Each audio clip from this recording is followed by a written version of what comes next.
If you ask me what is the toughest part being a UX researcher, I gotta say it's stakeholder management. What does it mean to manage stakeholders?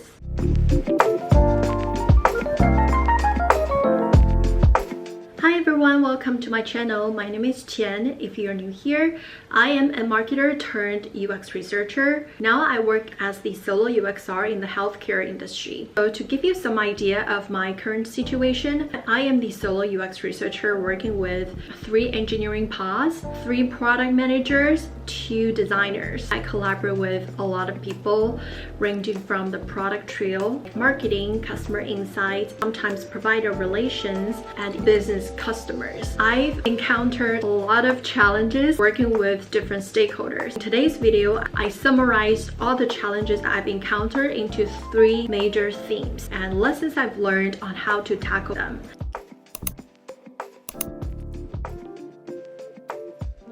So the first common challenge is stakeholders don't fully grasp what UX research can do. I'll tell you, I've been called UI researcher. When they think of UX research, they immediately will link it to usability testing. That's what they think UX research will and can do. But that is just one piece of our capability being a UXR, right? We can do more than evaluative study. But the thing is, not everybody understands the full scope and how research can be a value to them. To deal with this kind of situation where your stakeholders don't understand what UX research is, what I've learned is 1, have empathy for your stakeholder. It is okay that people have different understanding about UX research. I strongly believe people are accumulation of their experiences, and the experience would shape their perspective. In order to influence people's perspective and understanding about UX research, we have to bring fresh experience to help them understand. So this leads to my second tip, which is to show the research value. What does it mean to show research value? To simply put, is involving your stakeholders throughout your research process. It's so hard to urge that temptation to correct them,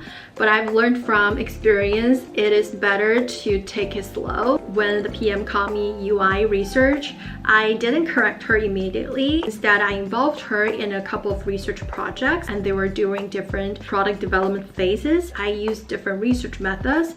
So gradually she understood UX research is not just limited to usability testing or interface improvements.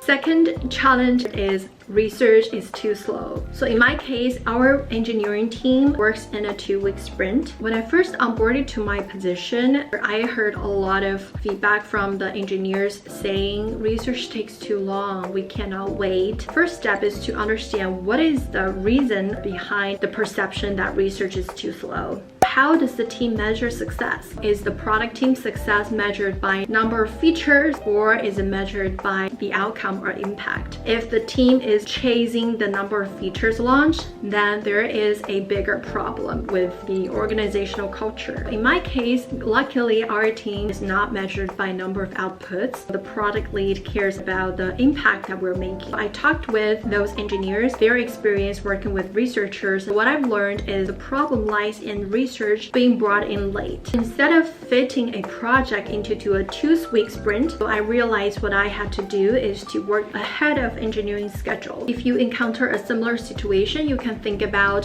what are the things that you can start working ahead. So I talked to product managers, understand the product roadmap, and created a research roadmap so that I can time bucket my research projects. By the time the team needs insights to design and build something, I've already have those insights ready to go. The second tip I've learned is to earn their trust. This is especially useful if you are new to a team. We can start with some low-hanging fruit projects like evaluative study or usability testing, because those are typically quicker and less complex. And the third tip I've learned is to identify your allies. There are 2 types of engineer based on my observation. First type is those who are very curious. They wanted to understand the problem we're solving, why we're building these. And the second type of engineers are more nonchalant, and they are more dedicated to the technical side of things. So in my experience, I've learned to spot who are those curious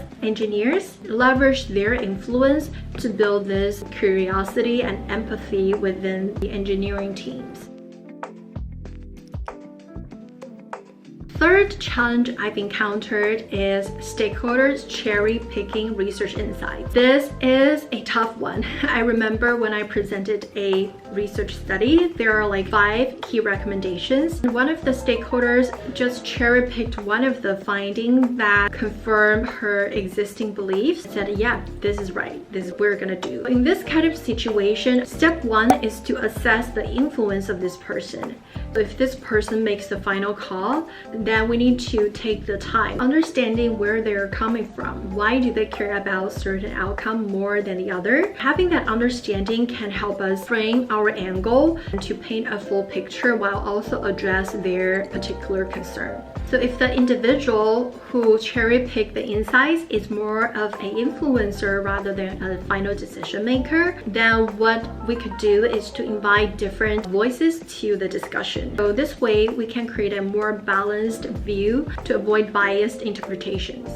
Let's go back to the definition of stakeholder management. Here's the definition that I think pretty much accurately summarizes what stakeholder management means. Stakeholder management is the process of identifying, analyzing, and engaging individual or groups of people that can influence the success of a project. There are 3 key components. First, we need to understand who are the stakeholders. Second, analyzing them, like getting to know their role, their success measures, their understanding about research. And third step is engaging, constantly involving the teammates into our research process. Though there could be all kinds of situations and difficulties we encounter, these 3 foundational steps in stakeholder management can help us go a long way. And it all goes back to 2 secrets: understand who they are and involve them throughout the process. Thank you for staying until the end of this video. If you follow my channel, you may know that I took 0 to UX Research Masterclass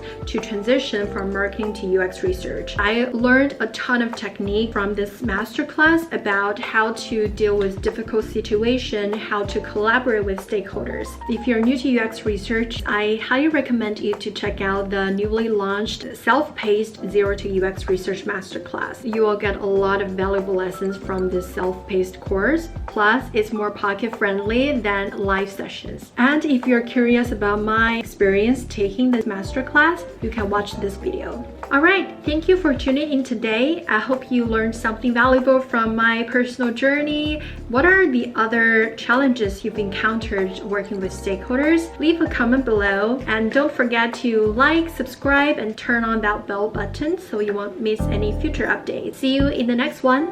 Bye!